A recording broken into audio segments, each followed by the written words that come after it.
그런 이야기를 하고 있고요. 제가 블록체인을 했던 전문가로서 말씀드리면 메타버스에 아쉬운 게 메타버스에서 사실은 돈을 가서 열심히 놀면 돈을 벌 수 있구나, 본인의 생태계나 커뮤니티를 유지할 수 있도록 되어져야 하는데 돈을 버는 구조와 관련해서는 아직까지 좀 부족하지 않나, 이 부분 하나가 있고요. 또 메타버스에서 A라는 메타버스 공간에서 나의 아바타를 만들어서 열심히 재산을 모았는데 걔를 들고 다른 아바타 공간을 갈 이야기하면 상호 운용성이라는 이야기를 많이 하는데요. 블록체인에서 상호 운용성에 대한 관심이 상당히 많이 있습니다. 어차피 전 세계가 하나의 메타버스나 하나의 블록체인 플랫폼으로 천하 통일을 할 수가 없습니다. 그러다 보면 각각의 적용하는 여러 가지 레퍼런스나 실정에 맞게끔 블록체인 플랫폼을 기본적으로 유지하게 되어 있는데요. 그들 간 커뮤니케이션이 잘 이루어져야 되는 거죠.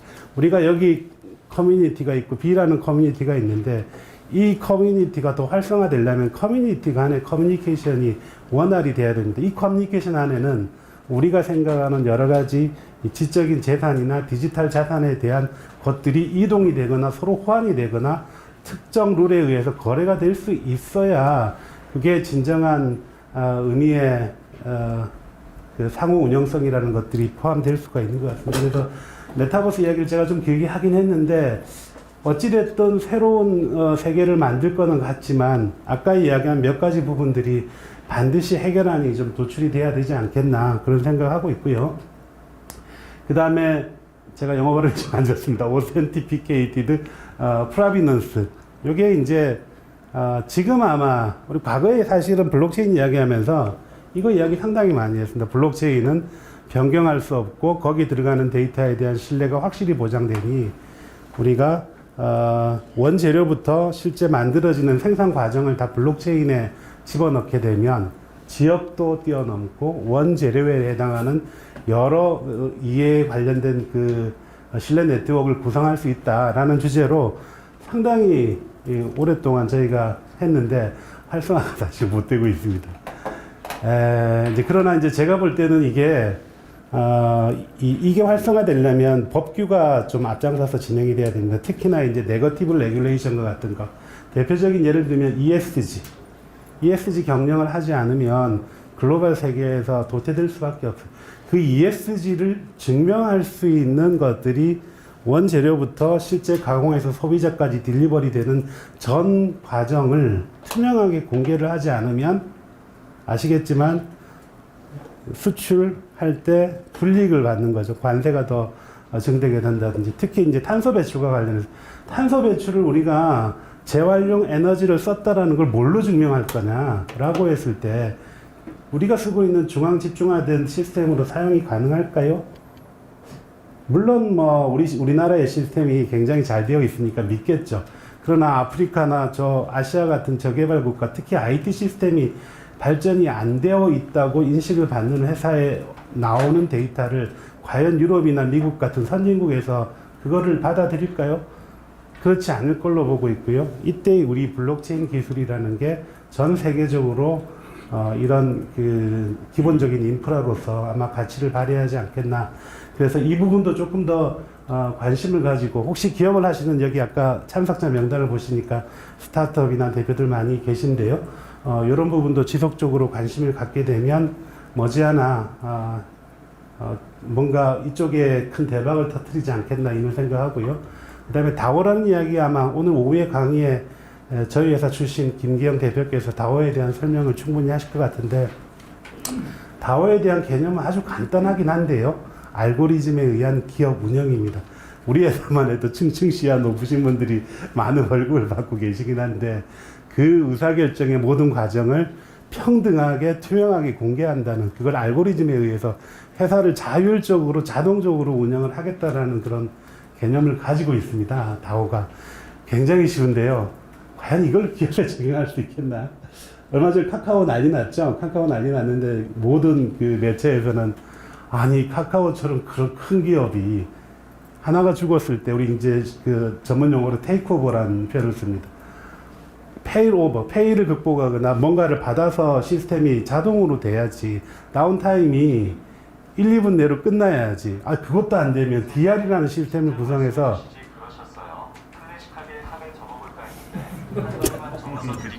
하고. 정말 죄송합니다. 아, 이게 LG 폰입니다. 이래서 LG 폰을 제가 LG가 이 폰을 접었던 것 같습니다. 정말 죄송합니다. 그래서 근데 사실은 그런 디제스트 리커버리 훈련을 안 한 거 아니죠? 시스템이 없는 거.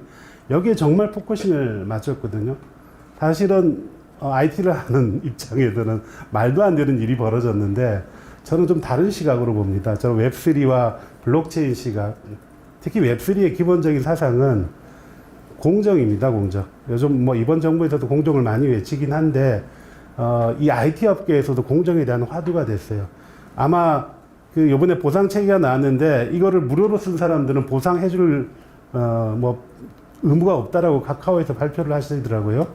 그런데 여기 계신 분들이 열심히 카카오 써줘서 데이터를 쌓고 인증도 받고 해 주심으로써 그들은 광고 수입을 작년에 2조 이상을 올렸다고 합니다. 광고의 매출이 2조 이상이에요. 그러면 광고를 하는데 거기에 뭐 원가가 있을 것 같아요? 고스란히 수익으로 앉는 거거든요. 카카오라는 플랫폼의 명성이 이 여러 가지 광고를 쌓게 된 가장 근본적인 이유는 여기 계신 분들이 열심히 일벌레 죄송합니다. 일개미처럼 열심히 데이터 쌓아주고 인증받고 거래를 일으켜준 데이터를 가지고서 광고에 대한 수익을 엄청나게 올리는 거죠. 내가 열심히 일했는데 왜 내가 보상을 못 받느냐에 대한 그런 챌린지나 질문들을 사실 하는 데가 없더라고요. 이제는 여기 계신 분들은 오늘 이 하고 나면 반드시 그에 대한 챌린지를 하셔야 되고 그에 대한 기업으로서의 전략을 가져가야 이 MZ 세대들 특히 사용자들이 열광하고 여러분들이 만든 시스템에 많은 참여를 하실 수 있다라는 차원에서 이 다오를 개념보다는 이해를 좀 해주시면 좋을 것 같고 CD파이 이제 이런 것들이 약간 우리나라의 융합파라는 표현으로 되는데 완벽하게 가지 못하니 중간에 징검다리 하나 건너가는 CD파이 그 다음에 이넨스드 블록체인이라는 이바스라는 이름으로 조금 나오고 있고요. JKP라는 이야기 좀 들어보셨죠? 이게 뭐 여기 블록체인 전문가분들 몇 분 계신데 그분들은 잘 아시겠지만 제가 제 주민증을 제시하지 않거나 제 얼굴이나 지문을 제시하지 않아도 상대방이 이 윤창득이라는 인간을 확인할 수 있는 그런 기술입니다. 여러 가지 속도 문제나 이제 이 프로토콜에 대한 정의가 조금 더 시간이 좀 필요하긴 한데요. 이게 활성화되면 개인정보와 관련한 것들이 굉장히 많이 발전할 것 같아요. 개인정보와 관련한 기본 컨셉은 내가 내 개인정보를 보관 관리하고 필요할 때마다 필요한 정보만 제공해주고 다시 회수를 하고 내가 필요한 정보를 제공했을 때 그에 대한 투명하고 공정한 보상을 받아야 된다가 기본적인 블록체인과 웹3의 기본 사상입니다. 오라클 아시죠? 오라클 하면 기본적으로 DBMS를 잘 알고 있고 여기 계신 분들 보니까 옛날에 매트릭스 영화 많이 보셨을 것 같은데 거기에 나오시는 중요한 역할을 맡으신 분의 이름이 오라클이죠. 근데 여기서 블록체인에서 오라클은 그건 아닙니다. 블록체인의 기본 컨셉은 과거에 이제 디지털 트랜스포메이션을 이야기했지만 디지털 트랜스포메이션을 아날로그하고 페어링 시키는 기술들이 상당히 중요합니다. 뭐 아마 코로나 시대 때 배민이나 뭐 여러 가지 쿠팡 이츠를 통해서 주문해 봤지만 거기에 사진대로 주문이 절대 아날로그 음식이 배달되지 않고요. 여러분들 명품에서 온라인에서 명품을 사는 주저하는 이유가 과연 그 제품이 나한테 딜리버리 될 거냐라는 것들이죠. 그런 것들을 만약에 아날로그와 내가 주문한 아날로그와 실제 내가 딜리버리 받는 죄송합니다. 디지털에서 주문한, 온라인에서 주문한 것들이 내가 실제 받는 이 아날로그 제품과 일치를 할 수 있다라고 하면, 일치할 수 있는 기술이 뭔가 발전이 된다라고 하면 아마 여러분 대박이 나실 것 같고요. 오늘은 투자니까 이런 기업이 있으면 이런 기술을 해낼 수 있고 이걸 서비스화 할 수 있는 기업이 있다면 지금이라도 빨리 투자를 하시는 게 맞습니다. 저희 LG 내에는 LG 생건이 있습니다. LG 생건이 있는데 중국에서 많이 팔렸습니다. 굉장히 명품으로 고가의 제품으로 이제 사실 팔리고 있는데 중국은 또 위조가 판치는 나라죠. 그래서 중국이 저희 LG 생건의 이 껍데기만 해서 안에 내용물은 딴 걸로 가는 것들이 상당히 많이 있어서 이제 소비자의 여러 가지 피해가 좀 많은 거죠. 근데 그거를 방지할 수 있도록 뭔가 이 제품 용기에 뭔가를 좀 달아보려고 많이 했는데 그게 쉽지 않더라고요. 아마 여기 그런 부분에 전문가가 계실지 모르겠는데 정말 쉽지 않았습니다. 그러나 언젠가는 그 기술이 반드시 될 걸로 저희는 믿고 있고, 최근에 뭐 뒤에 이야기들은 나오겠지만 앞에서 말씀을 좀 드리면, 이제 명화를, 우리 NFT로 발행하는 경우가 많이 해서 그걸 이제 TV나 메타버스에 전시하는 그런 비즈니스들이 있는데, 그게 가치가 안 올라가요. 가치가 왜 안 올라가냐? 그 발행한 NFT의 소유권이 진짜 명화를 가질 수 있는 권리가 있어야 됩니다. 근데 파생적으로 그거를 그냥 디지털화해서 감상하는 수준 정도로만 된다라고 하면 그 NFT의 희소 가치라는 게 없어지게 되는 거죠. 희소 가치가 없는 거를 누가 사겠습니까? 그 디지털의 소유권이 아날로그를 소유할 수 있는 권리가 생겨야 걔의 가치가 확실히 없어져요. 언제 멕시코에서 그 명화를 사서 실물 찢어버렸다 이런 퍼포먼스 하신 거 있죠? 저는 굉장히 멋진 시도라고 생각합니다. 물론 명화를 뭐 훼손했다 안 했다 이거에 대한 여러 가지 이슈 뭐 트러블이 있던 것 같은데 그걸 차지하고 이 분야에 종사하는 사람으로서 좀 그렇게 해야 된다고 봅니다. 그렇게 해야 NFT의 가치가 해든지 아니면 그 NFT의 소유자는 그 명화를 가질 수 있다라는 거를 그 권리를 NFT 명시를 하면 이 NFT의 가치는 천정부지 오를 수밖에 없다고 판단을 하고요. 얘기가 좀 길어졌는데 웹3, 레이어2, 뭐 완전 탈중앙화 거래, 그 다음에 DID, 요 이제 NFT가 이제 뒤에 나오겠지만 NFT가 한참 화랑을 타다가 지금 많이 쇠퇴가 됐죠. 여러 가지 요인이 있을 수 있습니다. 뒤에서 설명을 좀 드리고 NFT가 과연 이걸로 끝날 것이냐? 저는 그렇지 않다라고 보고 있고요. 그러면 끝나지 않은 NFT, 앞으로 더 지속적으로 우리의 이 감성을 자극하고 돈이 될 만한 NFT는 어떤 식으로 흘러갈 건지에 대한 소개도 제가 좀 드려볼까 합니다. 그 다음에 상호 운영성, 이거 역시 중요합니다. 상호 운영성이라는 건 아까 제가 말씀드렸지만 메타버스가 현재 극복하지 못한 가장 큰 것 중에 하나가 AB에 이동할 수 없는 내 자산을 들고 내 아바타가 나의 아이덴티티가 내가 보유한 이런 재산을 가서 뭐 팔 수도 없고 뭐 그 인정도 못 받는 그런 세계를 극복할 수 있는 게 상호 운영성이고, 메타버스도 아마 이 기술이 조만간에 발전이 될 걸로 그렇게 생각을 하고 있습니다. 예, 쭉 뭐 이런 것들은 기술적인 내용이고요. 여기에 있는 것들은 이제 뭐 정리가 돼서 향후에 안정적으로 스테이블하게 발전이 좀 일어나지 않겠나 이런 생각을 합니다. 예, 웹3 이야기는 이미 아마 어제 이야기 설명을 많이 들으셨을 걸로 저 이해를 하고 있어서 웹3는 제가 좀 넘어가고 시간이 부족할 것 같아서 뒤에 좀 설명을 드릴 거고요. 혹시 웹3에 대해서 관심이 있으신 분은 이 사이트 여기 들어가시면 무료입니다. 저희 LG CNS가 웹3에 대한 웹 세미나를 실시합니다. 그 웨비나에 들어오시면 무상으로 들을 수 있고요. 거기에 제 얼굴도 좀 나오니까 제 얼굴 보고 욕하지 마시고 예. 그 뭐 웹3 이야기는 좀 넘어가도록 하고요. 웹3 넘어가기 전에 하나만 조금 짚고 넘어가야 될 것 같습니다. 웹3가 사실은 와닿지 않을 것 같습니다. 웹3가 그냥 기술적인 트렌드의 마케팅 수단이다라고 주장하시는 인플루언서들이 상당히 많이 있죠. 뭐 웹3 기본적으로 웹 1.0, 2.0, 그 웹3, 웹 2.0에서 웹 3.0으로 기본적으로 넘어가는 그 컨셉 자체가 아까 제가 좀 전에 말씀드린 투명한 운영 로직과 그걸 통한 공정한 보상입니다. 그게 플랫폼에서 제공을 해야 된다라는 것들이 저희는 그게 가능할까라고 하지만 여기 계신 많은 분들이 MZ세대 되시니까 MZ세대 입장으로 볼 때는 그게 아마 그 플랫폼의 생태계를 선택하는 가장 큰 요소가 될 걸로 생각을 하고요. 특히 이 웹3 세상이 되면 프로슈머가 훨씬 강화가 될 겁니다. NFT가 열광하는 이유 중에 하나가 내가 창작자로 등록이 되고 내가 소비자로도 가능합니다. 창작자가 되는 순간 거래가 되고 하는 순간 그 창작자에 대한 보상을 제가 받을 수 있는 게 NFT입니다. 그 NFT에 열광하는 이유가 이런 창작자들이 디지털 세계에 자기의 소유권을 인정받고 그 창작에 대한 고통을 투명하게 보상을 받을 수 있다라는 거고요. 이 NFT는 시작에 불과하다고 좀 보고 있습니다. NFT가 많이 진화를 하고도 있는데요. 최근에 증권형 NFT, 이 NFT에 뭔가 가치를 담보를 하거나 프로그램할 수 있는 것들. NFT가 사고 팔 수 있는 것뿐만이 아니라 나의 행위, 나의 팬덤의 정성을 가득 담아서 노출시킬 수 있는 그런 NFT. 나라는 걸 증명할 수 있는 NFT. 이런 NFT로 많이 진화가 되고 있고요. 최근에 국가적으로 STO라는 것들, 아마 IPO 아시면 STO 충분히 아실 것 같습니다. Security Token Offering이라는 건데요. 토큰을 기반으로 해서 뭔가 증권의 여러 가지 그 권리를 담보로 해서 발행하는 겁니다. 아마 우리나라도 이 디지털 자산과 관련해서 활성화를 목표로 하고 있고, 그 활성화의 첫 번째가 이 STO가 아마 내년, 내후년 증권사를 통해서 발행이 되지 않겠나.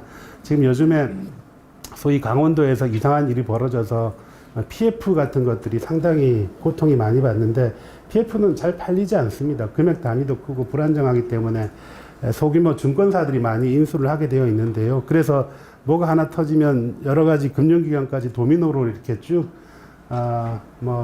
피해가 많이 발생할 수 있는데, 과연 이렇게 중간에 증권사를 거쳐야 될까? 우리가 직접 토큰화 시켜서 그 토큰에 해당하는 여러 가지 이 발행된 팩트가 되는 여러 가지 이런 권리를 이 프로그램 안에 담을 수 없을까? 이런 것들을 우리가 고민하게 되고, 그것들이 이제 상품화돼서 곧 등장하지 않겠나. 그 다음에 뒤에 설명 다시 또 드리겠지만, P2E, 설명 여러 번 들어봤겠죠. P2E가 Play to Earn인데요. 그 P 앞에다가 뭘 붙이면 다 됩니다. 여기서. 요즘은 걸으면 보상해준다. 요즘은 글 쓰면 보상해준다. 또 뭐가 있을까요? 여러 가지 있으니까. 그런 것들. 특히 위맥스가 요즘에 고난의 길을 걷고 있지만, 위메이드. 저는 그 대표님을 굉장히 높게 평가합니다. 그런 고난이 있을 걸로 충분히 예견이 됨에도 불구하고 강하게 드라이브를 하고 계시더라고요. 어쨌든 그런 것들이 더 가속화될 걸로 저는 예상을 하고 있고요. 그 다음에 여러분들 관심 가지셔야 되는 게 CBDC입니다. CBDC가 여러분들 뉴스 보셔서 아시겠지만 엘살바도르 이야기 좀 들어보세요.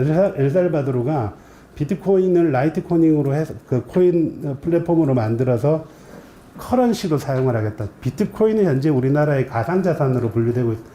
가상자산과 커런시와 증권형 자산은 법적으로 조금 다릅니다. 근데 비트코인은 우리나라의 가상자산인데 커런시로는 통용이 되지 않는데, 엘살바도르가 커런시로 했어요. 엘살바도르가 그렇게 젊은 친구이니까 갑자기 MZ세대를 위해서 그렇게 바꿨다가 아니라 그 나라의 페인 포인트가 있습니다. 엘살바도르는 우리나라처럼 땅이 비옥한 게 아니라 먹고 살 게 없어요, 그 나라에. 그러다 보니 많은 국민의 대부분이 외국 나가서 달러를 벌어서 그 나라의 달러를 이체해서 그 나라 가족들을 먹여 살리는 그런 구조인데요. 미국의 스위프트를 장악하고 있는 미국 금융기관은 꼬치를 다 떼가는 거죠. 얼마나 억울하겠어요. 아무것도 하는 일이 없이 나라에 다시, 국내로 다시 이체하는데 그렇게 많은 뽀찌란 용어 아시죠? 죄송합니다. 수수료를 떼는 구조죠. 그걸 해결할 수 있는 게 뭘까? 우리는 그냥 비트코인을 라이트코인으로 해서 이체할래. 비트코인의 라이트코인의 가스비 정도가 내면 충분히 그런 수수료 안 내고, 우리가 제대로 된 수익과 송금을 할 수 있는데 라는 그런 큰 컨셉을 가지고 시작을 한 겁니다. 역시 지지합니다. 단, 이 비트코인의 변동성을 아마 예측을 반대로 하셨겠죠. 더 오를 거라고. 어찌됐든 간에 그거를 동기화돼서 했기 때문에 그런 제3의 국가, 기축통화에 반열에 오르지 않은 미국, 중국 외에 여러 나라 국가들이 아마 CBDC를 곧 발행하지 않겠나. 그 CBDC의 가장 큰 장점 중에 하나가 글로벌 이체의 중앙화를 막아서 소위 때는 뽀찌를 없애겠다라는 것들이 큰 컨셉입니다. 그러시려면 그 디지털 자산이나 CBDC를 담으려면 지갑이 반드시 있어야 되는 거죠. 우리나라는 시스템이 잘 되어 있어서 계좌 형태로 이야기를 하고 있지만, 아마 동남아는 아시는 것처럼 계좌가 없어도 스마트폰을 가지신 분들이 많이 있거든요. 이 스마트폰에 본인의 지갑을 담아서 거래할 수 있는 형태의 여러 가지 자산들이 변화가 될 수 있다. 이것도 사업을 하시는 분들이라면 충분히 준비를 하고요. 이런 기술이 있는 그런 회사의 코인을 사시거나 투자를 하시는 게 맞지 않겠나. 개인주권 강화 이거 정말 한번 챙겨보셔야 됩니다. 이거 역시 제가 말씀드린 것처럼 기술이 이 혁신을 이끌어 나가는 그런 분야도 있지만 결국은 이 제도 관점에서 잘 보셔야 됩니다. 제도 앞으로 우리나라도 개인주권을 강화하지 않으면 그 기업에 엄청난 과태료를 매길 수 있는 그런 제도가 생길 수밖에 없습니다. 왜냐? 글로벌화가 되는 거고 글로벌을 지원하는 IT 시스템입니다. 그러면 그 글로벌을 따라가려면 외국의 선진 사례의 법규를 따라갈 수밖에 없는 거죠. 그러려면 이것도 굉장히 관심 있게 보셔야 하고요. 그 다음에 웹3가 되면 여러분들이 생각하지 않았던 여러 가지 새로운 비즈니스들이 많이 발생할 수 있다. 이런 것들 제가 말씀드리고요. 그러면 우리가 이런 세계에서 어디에 관심을 좀 가져야 할까? 기존에 가졌던 우리의 그냥 자산 체계가 아니라 디지털과 관련한 것들의 디지털 자산이라는 거에 대한 관심을 좀 가지셔야 된다. 그냥 디지털, 사실은 우리가 은행에서 이야기하는 여러 가지 뭐 금액들이 이미 디지털화가 되어 있어서, 크게 뭐가 다르겠냐라고 하지만 새로운 분야들이 상당히 많이 생기고 있습니다. 그 이전에 우리가 블록체인의 주요 이벤트를 한번 볼까요? 예, 이때 뭐 비트코인 등장했어요. 이거 이야기하면 그때 라면, 그때 여서서 그때 비트코인을 샀던 라면, 이래서 라면 시리즈가 많이 나오는데, 예, 이렇습니다. 여기는. 아쉽죠? 이때까지도 우리가 비트코인이나 이더를 샀었으면 이렇게 고민을 많이 하실 거고, 이때까지는 사실은, 기업에서 사실은 별로 관심이 없었어요. 그냥 뭐, 도대체 이 암호화폐라고, 그때는 암호화폐인데, 크립토 커런시라고 영어로 됐죠. 커런시, 국가가 발행하지 않는 커런시가 왜 우리가 기업이 관심을 가져야 돼? 걔들은 곧 망할 거야. 뭐 그냥 괴짜의 발명품 정도로 생각을 했는데, 보니까 그게 아니에요. 그래서 기업들이 굉장히 많이 관심을 가졌고, 기업에서 적용할 수 있는 블록체인 플랫폼이 뭐 없을까라고 해서 여러 단체들이 이제 부랴부랴 뛰어들었죠. 여기 하이퍼레저도 등장하고, 이더리움의 기업명이 배수도 등장하고 난리가 아니었습니다. 그 이후에 이제 제가 17년에 NFT가 등장을 합니다. 혹시 NFT 최초 작품이 어떤 건지 혹시 아시는 분 계실까요? 제가 상품을 준비를 안 해도 대답을 안 하시는 아시면 여기 너무 잘 아시니까 크립토 키티가 먼저였어요. 크립토 키티가 한국에 삼성하고 구글이 투자를 했더라고요. 그 게임하고 고양이 디지털에서 이렇게 교배를 해서 그게 이제 생성되면 희소성을 부여해서 크립토 키티라는 걸 만들었는데 가격이 굉장히 올라갔어요. 근데 크립토 키티라는 게임을 해보시면 아시겠지만, 너무 재미없어요. 우리도 저도 당시에 해봤는데 너무 재미없어가지고 중단을 했는데, 제가 후회를 좀 많이 했는데 너무 재미가 없어요. 그래서 크립토 키티는 점점 망했고요. 그 이후에 17년에 크립토 펑크는 아직도 크립토 펑크 아시는 분 모르겠는데, 이게 옛날 도트 프린터 아시죠? 가만히 있어봐. 교수님 아시죠? 네. 아실 것 같아요. 그 도트 프린트의 픽셀의 여러 가지 사진을 머리색, 여러 가지 옷 색깔 다양하게 해서 엄청납니다. 그 가격이 엄청나고, 그 다음에 21년에 이제 다시 유행됐던 게 유가랩스의 유명하신 BAYC. 뒤에도 이제 그 커뮤니티를 어떻게 운영하는지 전략이 나옵니다. 유가랩스가 굉장히 이제 아주 그냥 철학이 이렇습니다. 코인으로 돈 번 여러 가지 유인원이 할 게 없어서 지겹게 사는 그런 유인원을 큰 컨셉으로 해서 발행했던 건데 대박을 일으켰죠. 어떻게 대박을 일으켰을까 뒤에 설명을 좀 드리겠습니다.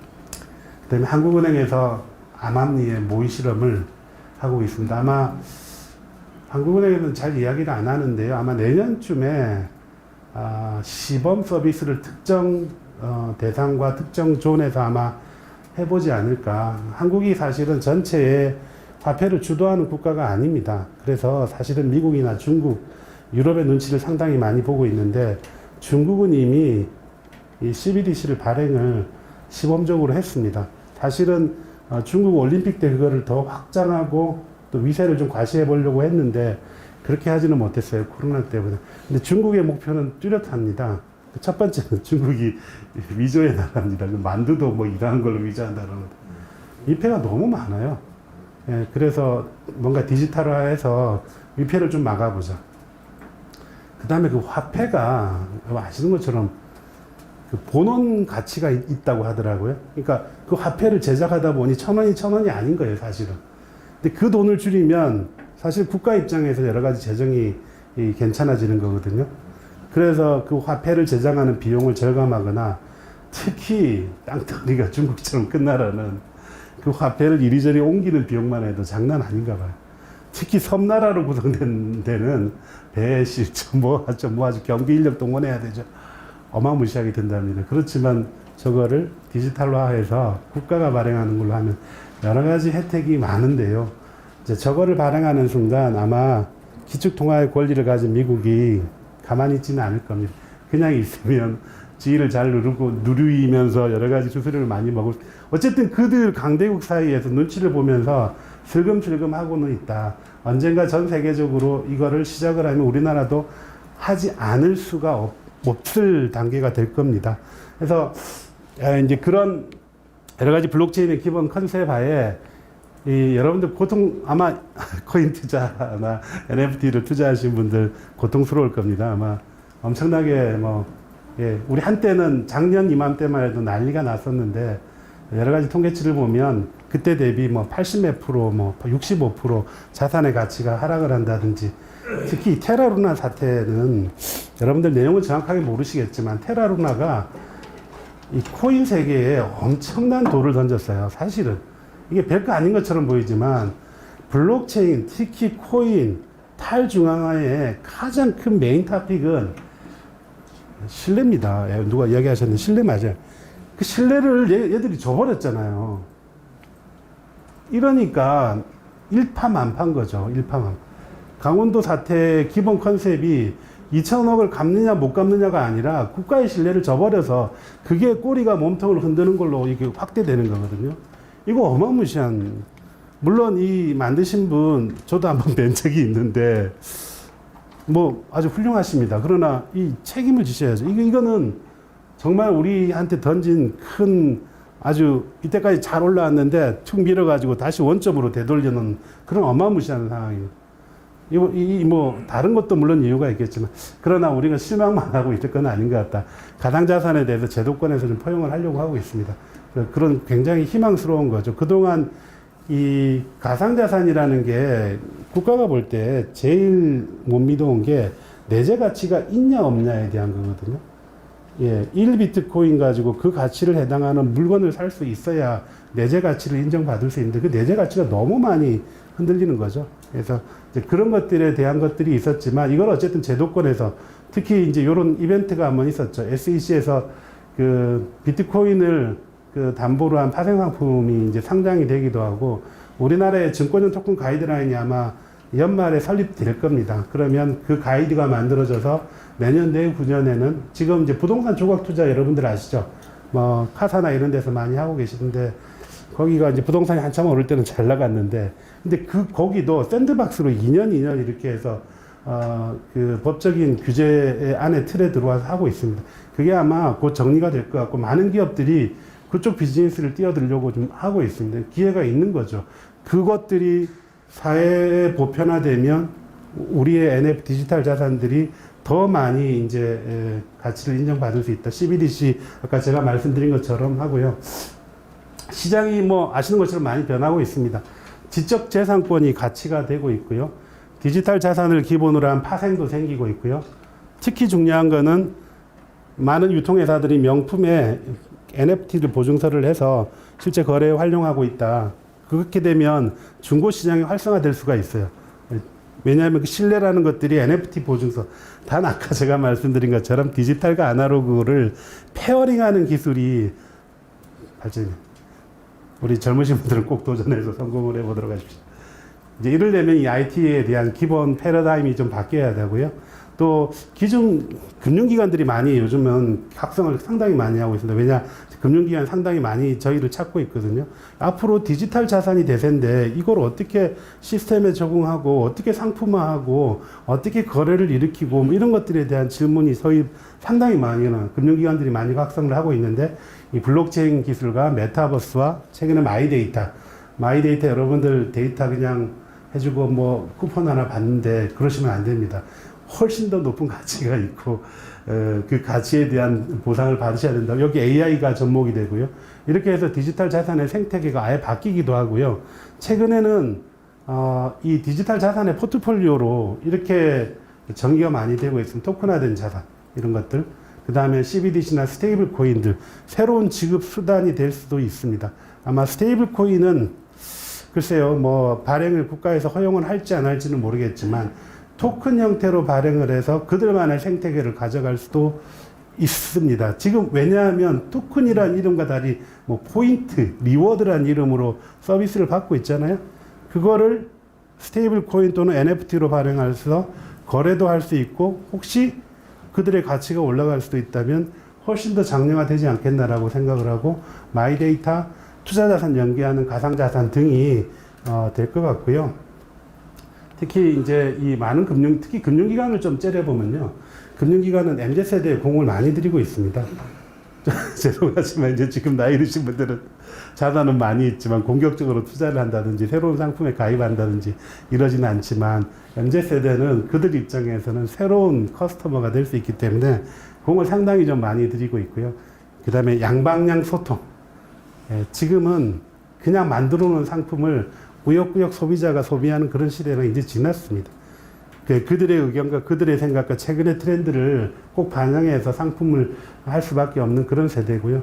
특히나 이제 과거에 뭐 부동산 중심의 재산 관리에서 채권 뭐 이런 파생상품, 유가증권을 대상으로 한 자산 관리지만 지금은 금융기관도 마인드가 많이 바뀌었습니다. 이런 자원, 특히 지적재산권, 여러 가지 디지털에서 만들어 놓은 여러 가지 상품들에 대한 가치를 인정받고 그 가치를 거래하거나 보관해 줌으로써 이익을 얻는 그런 비즈니스를 열심히 공격적으로 만들고 있죠.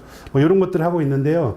다음 장 한번 요걸 보면서 금융기관이 어떻게 돈을 벌고 있는지 한번 보도록 하겠습니다. 우리가 이야기하는 디지털 자산의 종류가 상당히 많이 생겼어요. 암호화폐, 토큰화 자산 쭉 해서 인증서까지 다 이걸 다 디지털 자산으로 분류를 하고 있습니다. 하나씩 볼까요? 이 암호화폐 가지고 우리 소위 말하는 레거시 미디어라는 말은 쓰는데 레거시 금융기관이라는 말은 쓰는지 모르겠어요. 우리 이제 이런 상업은행, 소위 상업은행들이 어떻게 돈을 버느냐. 죄송한데 혹시 금융기관에 계신 분 안 계시죠? 얄밉게 돈을 벌고 있습니다. 암호화폐 안 된다 그러면서 어떻게 돈을 버느냐. 이 암호화폐하고 거래하려면 우리 실명계좌를 연동하게 돼 있잖아요. 실명계좌 연동해주고 수수료 받고 있어요.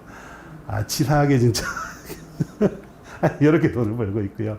그 다음에 디지털 자산 수탁 사업을 하고 있습니다. 앞으로 특히 개인 말고 기관들은 이런 코인이나 이걸 보관 못하게 돼 있어요. 그래서 반드시 수탁을 해야 됩니다. 그런 세계가 열릴 거로 미리 아시고 금융기관들은 발빠르게 이 수탁 사업에 진입을 했습니다. NFT도 고가는 아마 앞으로 수탁을 하셔야 될 거예요. 왜냐? 기본적인 우리 웹3 세상에서의 디지털 자산은 본인 책임입니다. 잊어버린 키 관리, 키를 해킹 당하시면 바로 없어지는 겁니다. 그래서 고가의 NFT는 저런 책임을 물을 수 있는 수탁 쪽에다가 위탁해서 맡기고 거래를 일으키는 그런 산업이 활발하게 될 걸로 생각하고 있습니다. 그 다음 토큰화된 자산, NFT, STO 제가 말씀드린 것처럼 NFT 모든 대기업들이 지금 다 하려고 하고 있습니다. NFT, 이제 가치도 떨어지는데 왜 하려고? 다른 이유가 있습니다. 그 다른 이유는 뒤에서 설명을 드리도록 하고요. STO, 제가 말씀 증권사가 아마 곧 할 것 같습니다. 증권사 하면, 사실 이게 원칙적으로 보면 P2P 거래 탈중앙화에 위배되긴 하는데, 바로 그리 갈 수가 없으니, 이 증권사, 거래소 예탁원을 끼워서 징검다리처럼 한번 건넜다가, 좀 더 파생적인 거는 P2P 거래도 할 수 있고, 아마 여기 계신 어느 분들도 사업을 하기 위해서 자금을 모으기 위해서 STO를 직접 발행하고 또 개인들이 직접 사고 산 거를 다시 유통할 수 있는 그런 세계가 이걸 기반으로 해서 열리지 않겠나 생각하고 있고요. 데이터, CBDC, 스테이블 코인 다 마찬가지로 금융기관들이 이 분야에 대해서 굉장히 관심을 많이 갖고 있습니다. NFT 사실은 예측 좋았죠. 이게 21년도에는 이렇게 될 거라고 했는데 이게 최근에 아마 이게 non-fungible.com이라는 에서 통계치를 뽑아왔는데요. 거래 대금도 샥 거래량도 샥 이렇게 떨어지고 있죠. 그러나 제가 이렇게 해서 끝날 거면 발표를 안 했겠죠. 그러나 우리에게는 몇 가지 좀 좋은 케이스가 있습니다. NFT 아마 사신 분들도 계실 텐데 싼 거만 사셨죠. 그냥 싸니까 그냥 저거 가치가 없어져도 내 주머니에도 얼마 안 나가니까 싼 거만 사셨죠. 근데 뭐 싼 게 나중에 크게 확대 할 수 있습니다. 그러나 반드시 구매할 때는 그들의 로드맵과 그들의 철학과 특히 희소성, 또 하나 누가 얘를 보유하고 있냐 이런 거 중요합니다. 그래서 그걸 어떻게 절묘하게 기업들이 활용하고 있냐. 이 좀 옛날 기사이긴 한데요. 이거 좀 특이해서 제가 전통주 만드는 이름이 제가 까먹었네요. 이 주류회사인데 얘네들은 어떻게 했냐면 한국 전통주를 제조하는데 돈이 없다 보니 미리 NFT를 발행을 했어요. NFT 사시는 분한테 내가 이런 특전을 드릴게요. 와서 NFT 구하시면 우리 전통주 만드는 거 체험 서비스 하도록 해드리고요. 한정판에 술병에다가 본인의 NFT를 각인시켜서 선물할 수 있도록 해드릴게요. 뭐 이런 식의 여러 가지 조건을 내서 NFT 발행을 성공했고요. 아마 이대로 실행을 한 것 같습니다. 유통회사가 좀 특이한데요. 유통회사 롯데하고 신세계가 발빠르게 NFT를 먼저 신세계가 좀 더 잘하는 것 같습니다. 제가 언뜻 기사 보니 푸빌라라고. 제가 이 유통회사가 이것도 곰이거든요. 곰을 주제로 해서 캐릭터를 만드는지 약간 뚱뚱한 이미지가 귀여운 이미지로 보여서 그런가. 그래서 저처럼 뚱뚱한 사람도 이제 살아갈 기회가 있다 생각을 하는데요. 신세계가 푸빌라를 발행 성공했는데 이 푸빌라를 그냥 발행해서 아무 가치 없는 걸 누가 사겠어요? 이거 제가 알기로 무료로 아마 나눠준 걸로 알고 있고 그 론치패드에 올려서 뭐 1초 만에 다 완판이 됐다는데 왜 사겠어요? 여기에 여러 가지 효용성을 많이 집어넣었어요. 뭐 요거 가지신 분한테 발레 파킹, 그 다음에 특정 명품의 할인, VVIP로 뭐 해주고 어쩌고 저쩌고 이제 이 레벨을 해서 이런 나름대로의 발행에 대한 전략을 세웠던 거죠. 마찬가지예요. 롯데도 마찬가지로. 근데 둘 경쟁에서는 얘가 좀 더 잘하는 것 같습니다. 왜냐? 커뮤니티를 적극적으로 생성해주고 그 커뮤니티의 여러 가지 활동들을 보장해주고 또 이 팬덤 문화를 활성화할 수 있도록 계속해서 뭔가를 제공해주고 있죠. BAYC도 이거 아주 대표적인 사람인데 굉장히 비쌉니다. BAYC는 어떻게 성공을 했냐면 여기 이분들 혹시 여기 젊으신 분들 계시나? 이분이 누구신지 아시는 분 계신가요? 요분이 베리스 힐튼 아닌가요? 마돈나인가요? 예, 요 운동자 하시는 분 요분 누구신지 알죠? 네이마르고 요분은 스테판 커리입니다. 이분들이한테 정말 인플루언서한테 이거를 나눠준 거죠. 그거를 적극적으로 SNS 홍보했습니다. 사람들의 가치 중에 하나가 아마 여성분들, 뭐 남성분들은 뭐 타이거 우즈가 무슨 골프채 들고 있다 이러면 무슨 신발 신었다 이러면 나도 저거 한번 신으면 나도 타이거 우즈처럼 되겠지. 여성분들 누가 뭐 백을 들었다 머리띠를 뭐 했다 이러면 굉장히 갖고 싶어 하잖아요. 이걸 적극적으로 자극을 했고요. 또 하나는 오프라인 커뮤니티를 정말 잘 기획을 해서 전시를 많이 했습니다. 그래서 호화 요트 파티도 열고요. 그 다음에 제공해주면 당신이 뭐 그 BAYC의 몇 번째 사람이구나 이렇게 서로 커뮤니케이션을 해주고 있는 거죠. NFT의 성공 사례 중에 하나가 이런 온라인에서 발급된 걸 오프라인 커뮤니티로 연결시켜 주는 이런 걸로 성공을 해야 되고, 혹시 여러분들 NFT를 사시려면 이런 오프라인 커뮤니티 팬덤을 형성해주고 팬덤을 지속적으로 해주고 SNS 팔로우 수가 얼마나 많은지, 그리고 여기에 혹시 유명인이 들어가 있는지를 꼭 확인하시고 비싸더라도 사셔야 됩니다. 그리고 오프라인의 부가적인 기능들이 얼마나 있는지, 그리고 그들의 로드맵이 어떤 건지, 이거를 만드신 작가가 유명 작가인지 아닌지 이런 것들을 꼭 확인해서 구매를 하시고요. 이제 그런 것들을 통하거나 아니면 기업으로도 이 커뮤니티를 활성화하는 걸로 활용을 하시면 좋을 것 같습니다. 게임파이라는 이름으로 많이 나오고 있습니다. 조금 아까도 얘기했지만 위메이드가 고전을 면치 못하고 있는데 위메이드도 뭔가 폴트는 있어요. 위메이드가 아마 그 발행한 위맥스의 총량 관리를 제대로, 근데 그것도 역시 이제 불신인 거거든요. 이거를 구매하거나 사용하시는 분한테 신뢰를 저버리는 순간 코인의 가치나 블록체인 생태계가 한 방에 무너져요. 그 관리를 정확하게 투명하게 해줘야 되는 겁니다만 어찌됐든 우리나라의 게임사들이 이런 여러 가지 아이템들을 암호화폐로 그리고 열심히 게임을 했을 때 그 게임에 대한 보상을 코인으로 해줘서 코인 생태계도 성장하고 그들의 회사도 성장하고 우리 교수님 트리플 크라운 이야기 하셨는데 뒤에까지 갈 시간이 없어 미리 말씀드리면 참여를 통해서 그 생태계에 많은 사람들이 유입되고요. 그 유입돼서 얻어지는 여러 가지 코인의 가치가 밸류업이 되고요.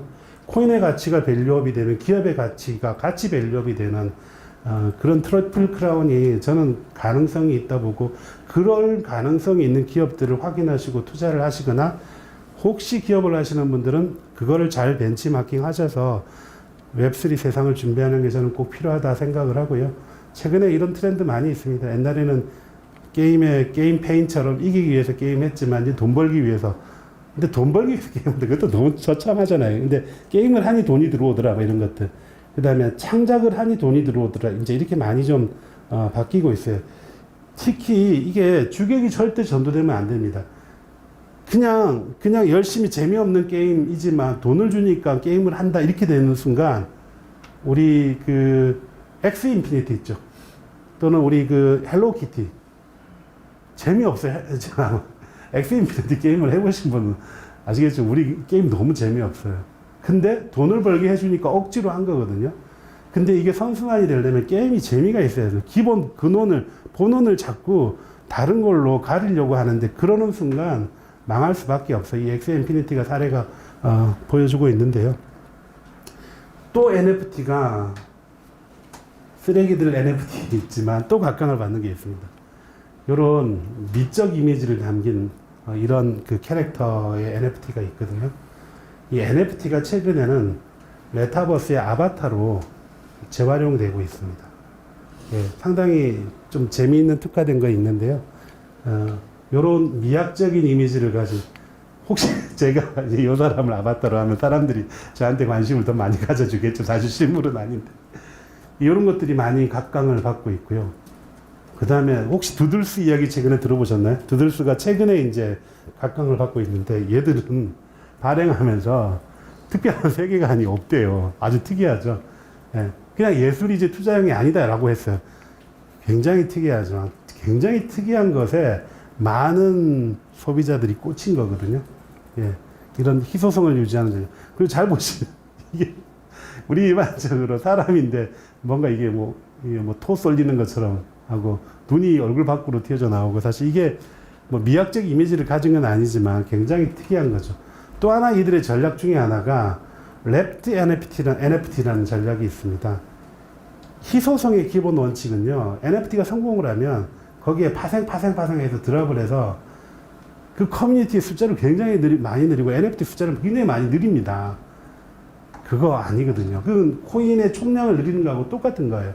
근데 여기는 이 두들스를 발행하고요. 우주선을 타고 있는 두들스도 또 하나 발행을 했습니다. 그러면 사실 10,000개를 발행했으면 20,000개가 되는데요. 전략을 그렇게 하지 않고 기존에 받은 사람의 우주선을 타고 우주여행을 하는 그 NFT를 활용하고 싶으면 서로 교환을 하도록 되어 있습니다. 그러니까 총량은 10,000개로 그냥 꽂혀 있는 거예요. 그러니 그 전체의 희소 가치가 동일하게 유지되고 그들의 가치가 지속적으로 오르는 겁니다. 이런 전략을 쓴 NFT도 있습니다. 그 다음에 아마 NFT가 실물하고 연동되는 거 이건 당연한 거겠죠. 우리 아직은 조금 시간이 걸릴 수 있습니다. 디지털 보증서 이거 앞으로 가능성이 있다 보고요. 또 하나 기사가 났는데 이 부동산을 담보로 하는 NFT를 발행해서 성공을 했다고 하더라고요. 이거 뭐 상당히 의미 있는 사실은 보면 별거 아닌 것 같은데 사실 의미 있는 저는 거라고 봅니다. 왜냐하면 NFT의 거래의 기본 신용이 부동산이 딸려 있다라는 거를 사람들이 믿기 시작하면요. 이거 이제 부동산 중개업자들이나 이런 분들이 과연 이제 어떻게 될까. 예, 여기에 여러 가지 새로운 이 NFT가 그냥 뭐 가서 계약하는 거와 뭐가 달라라고 할 수 있지만 이 NFT 안에 새로운 프로그래밍을 집어 넣을 수 있다라고 하면 뭐 예를 들어서 이 NFT는 뭐 5년 뒤에 다시 원래 판 사람한테 페이백 받을 수 있어. 아니면 이걸 또 쪼개서 나눠서 우리 집 빌려서 뭐 언제부터 언제까지 당신이 살고 언제부터 언제 약간 렌트 개념으로도 충분히 할 수 있고 이걸 담보로 해서 대출도 받을 수 있다. 이 NFT를. 이제 그렇게 되면 기존의 여러 가지 비즈니스와는 다른 것들이 열릴 수 있기 때문에 저희가 주목을 사실 하고 있고요. 또 하나 관심을 가져야 되는 게 이 STO입니다. STO는 뭐 법적인 문제나 이런 것들을 이제 서비스하기 위해서 굉장히 빠르게 진도를 나가고 있습니다. 그래서 이 STO에 대한 관심도 많이 가지셔야 되고요. 각 증권사들이 굉장히 많은 준비를 하고 있습니다. 저희도 증권사가 계속 요청이 와서 이 STO에 대한 시스템을 블록체인으로 어떻게 구현하고 어떻게 상품화하고 어떻게 유통하지 뭐 이런 이야기들이 상당히 많이 전개가 되고 있고요. 이 NFT와 관련해서 인식의 변화가 저는 굉장히 중요하다고 보고 있습니다. NFT가 흥행을 했다, 실패를 했다, 어떤 게 좋고 어떤 게 나쁘고다를 떠나서 이 기본적인 NFT의 컨셉이 동의가 돼야 이 NFT를 발행하거나 구매를 하실 수 있다고 보고 있고요. NFT 이겁니다. 디지털 창작물에 대한 기본적인 인식들이 달라졌어요. 우리 5,000대인가요? 그게 600 얼마에 팔렸다는 이야기죠. 그게 물론 그게 그냥 어쩌다 생길 수 있는 거일 수 있지만 디지털 창작물에 대한 가치를 어찌됐든 사람들이 이제는 째려보고 있다는 게 굉장히 중요하고 있고요. 실물과 페어링 되는 것들. NFT가 있을 때와 없을 때의 차이에 대해서도 확연히 많이 달라지고 있고요. 그리고 이 디지털 세계에는 창작자가 대접받는 겁니다. 거래가 되면 될수록 기본적으로 이 창작하는 사람들한테 계속 리워드가 쌓이게 되는 그런 구조입니다. 가능하죠. 이게 NFT라는 기본적인 디지털 자산에 대한 로깅 구조가 그렇게 되어 있기 때문에 충분히 가능합니다. 창작자들이 대접받을 겁니다. 아마 여기 자제분들 중에 옛날에 그림 그리고 디지털 아티스트 된다 그러면 공부해서 판검사 돼야지 라고 혼을 났거나 교수님 그러시지 않죠? 말리시면 안 됩니다. 디지털 시대의 창작자들이 앞으로는 반드시 정말 대접받는, 물론 그 중에 성공하는 사람과 실패하는 사람도 있겠지만 그런 가치가 인정받는 세대가 됐고요. 대기업도 아시겠지만 SK그룹이 저희 LG는 보수적이어서 코인 발행을 이야기만 나오면 소위 말해서 이놈시키 이렇게 소리를 듣는데 SK는 코인 발행했다고 선언을 했어요. 근데 아직 실행을 못 옮기고 있는데 그러나 그런 선언만으로도 굉장히 진전이 있는 겁니다. 과연 대기업에서 코인 이건 정말 센세이션하죠. 그 다음에 거래소도 NF 거래소 저희가 빗썸이라는 회사랑 조인트 벤처 만들었거든요. 빗썸 메타랑. 그 NFT 마켓플레이스 유통하는 회사를 저희가 같이 만들었는데요. 거래소가 4대 우리나라 거래소 중에 3개는 이미 NFT 마켓플레이스를 만들었고요. 다 진출하고 있습니다. 물론 지금 거래량이 굉장히 많이 줄고 그들의 가치에 대한 의구심은 아직은 있지만 정리될 거고요. 곧 안정적인 걸로 가고 있고 국회도 마찬가지고 이런 것들이 이 앞으로 이 NFT를 끝까지 좀 보셔야 된다 이런 거고요. 또 하나 중요한 포인트 중에 하나가 메타버스와의 연동입니다. 아까 제가 메타버스가 활성화 안 되는 여러 가지 이유 중에 하나가 메타버스 내에서 돈을 벌 수 있는 것들이 많이 있어요. 메타버스의 기본적인 컨셉 중에 하나가 메타버스 안에서 여러 캐릭터를 꾸미는 거를 이렇게 사고 또 팔고 함으로써 얻어지는 생태계. 그 다음에 거기에 입점하는 것들에 대한 광고. 또 거기서 온라인 주문을 통해서 수수료 이제 받아가는 것들이 있는데요. 그걸로만으로는 좀 부족하지 않겠나. NFT가 내 방을 꾸밀 때 또는 NFT에 나의 이미지를 대신하는 아바타에 대해서 NFT라는 걸로 대체할 수 있고 그게 거래를 일으킬 수 있다라고 하면 돈이 좀 더 되지 않겠나 이런 생각을 하고 있습니다. 그래서 NFT의 거래 활성화와 메타버스는 뗄래야 뗄 수 없는 관계가 있다. 그리고 이 메타커머스라는 이름으로 NFT가 앞으로 기여를 하게 될 거고요. 그 다음에 메타버스에서 일어난 여러 가지 활동들을 우리 소울바운드 NFT라는 것들이 있습니다. 이 소울바운드 NFT란 나의 활동을 다 이력으로 NFT를 남기는 거예요. 우리 아미 팬덤들 있죠. 아미 팬덤들 중에 나는 무슨 공연 받고 무슨 공연 봐서 어디 가서 이걸 흔들었어 라는 것들이 그들 안에는 약간 뭐라 그러죠? 내가 너보다 활동을 더 많이 했고 너보다 더 훌륭한 사람이야라는 걸 자랑하는데 소울바운드 NFT가 그런 거. 나의 행동들을 기록으로 NFT에 다 남기는 거예요. 나는 이 팬덤 중에 제1의 팬덤 활동을 한 사람이야. 그러니 나한테 뭘 보상해줘라고 할 수 있는 것들이 아바타 세계에서 여러 가지 활동하는 것들이 그 소울바운드 NFT로 발행이 돼서 나의 지위나 나의 커뮤니티의 위상을 올리는 이제 그런 것도 가능하게 되지 않을까라고 생각을 하고요. NFT 생태계는 굉장히 많이 있습니다. NFT가 큰 생태계를 이제 갖췄어요. 그 생태계 내에서 각각의 플레이어로서 역할하는 기업들이 상당히 많이 생기고 있어요. 아까 말씀드린 건 창작물 만드는 NFT의 원본 이미지를 만들지만 그거를 2차 가공해서 만드는 그런 기업들이 있고요. 그 다음에 NFT를 발행을 대행해주는 플랫폼들이 있습니다. 1차 프라이머리 마켓이라고 이야기하는데 주식시장하고 똑같습니다. 이 프라이머리 마켓이 있고요. 그 다음에 그것들을 가지고 아주 보편적으로 여러 종류의 다양한 메인넷에서 발행한 NFT를 모아서 세컨더리 마켓을 하는 뭐 오픈시 같은 거 유명하죠. 한 번이라도 들어가 보셨을 것 같아요. 요것만 있는 게 아니고요. 백오피스에도 많이 있습니다. NFT의 가치를 분석해주는 그런 통계. NFT를 담보로 해서 대출을 해주는 그런 회사. NFT를 분실했을 때 보험이 딱 제공해주는 그런 역할들. 뭐 굉장히 많죠. 그래서 이제는 이런 거대 생태계를 이루어서 그 속에서의 각각의 역할을 해 나가고 있고 필요한 기술들이 상당히 많이 있습니다. 이 생태계에 조인하고 싶으시면 어떤 회사를 타겟팅하고 레퍼런스로 해야 될지 어떤 기술을 준비하셔야 될지에 대한 고민들이 꼭 필요하고요. 우리 기업, 여기 이제 기업에서도 NFT를 구축하고 싶으신 생각을 가지신 분들이 상당히 많이 계실 걸로 보이는데요. 늘 이야기하지만 게임파이에 게임을 열심히 하면 토큰을 제공해주는 건 부가가 돼야 돼요. 기본 컨셉은 재밌어야 돼요.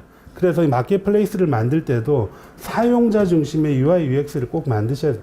가서 즐겁게 재미있게 고르고 선택하고 살 수 있는 그거는 기본입니다. 그게 아무리 웹3가 됐든 웹 2.0이 됐든 그건 중요한 게 아닙니다. 그 다음에 최근에 NFT가 메타버스하고 호환이 많이 일어납니다. 메타버스는 게이미피케이션을 많이 감안해서 거기에서 거래가 일어날 수 있도록 MZ세대의 눈높이로 맞춰서 하셔야 되고요. 그 다음에 메인넷을 선택할 때 가스비 걱정 많이 됩니다. 1,000원짜리 사는데 가스비가 1만원 들고 이러면 안 사요. 그래서 우리 당구 치는데 당구 하나 이기면 1,000원 버는데 당구비, 만원짜리 당구비 되는 거 똑같은 거니까 안 삽니다. 그러니까 가스비가 없거나, 가스비가 아주 싼 그런 플랫폼, 그리고 속도와 안정성 이런 건 다 고민해야 돼. 한번 주문 냈는데 1시간 뒤에 나의 지갑에 들어오고 이거 안 됩니다. 얼마나 우리 MZ세대들이 소위 말해 성질이 급하신데. 제가 이 뒤에는 자료로 아마 뭐 필요하시면 보시고요. 마지막으로 우리 트리플 크라운 입장에서 아까 제가 말씀을 드렸는데 꼭 기억하셔야 될 게 이제 뭐 기업은 사실은 뭐 주가를 올려서 그 투자자들한테 다시 이익을 환원시켜주는 이제 그런 거지만 웹3의 가치가 아까 제가 참여와 투명한 보상, 공정한 보상, 투명한 참여와 공정한 보상을 주장을 했고요. 그렇게 되면 거기에서 파생되는 여러 가지 디지털 자산의 가치가 오를 수밖에 없고요. 자산의 가치가 오른다는 것은 생태계의 가치가 오른다는 거고 생태계의 가치가 오른다는 것은 생태계가 발행한 코인의 가치가 업되는 겁니다. 그러면 주가의 가치도 주식의 가치, 그 회사의 가치도 주식으로 대변되는 그 가치도 상승할 수밖에 없습니다. 그래서 이런 기업들을 잘 한번 보시고 또 그런 기업들을 레퍼런스 하면서 꼭 성공하는 기업을 만드셔서 하여튼 꼭 성공하시기 바랍니다. 혹시 뭐 저희 회사랑도 협업할 일이 있으시거나 개인적으로 질문이 있으시면 뭐 이메일 아이디나 이걸 통해서 메일로 주시면 저희가 충분히 답변 드리겠습니다. 장시간 동안 설명 들어주셔서 정말 감사드립니다. 예, 감사합니다. 시간은 사실 약간 딜레이는 됐는데 질문이 있으면 하나 정도. 네, 말씀하십시오. 그 독일 시장 조사기관 스타티스타를 통해서 보면 전 세계 온라인 쪽 그러니까 메타버스 포함한 온라인 쪽보다 오프라인 쪽의 결제 비율이 80% 정도 높거든요. 그래도 이제 오프라인이 더 큰 시장인데 맞습니다.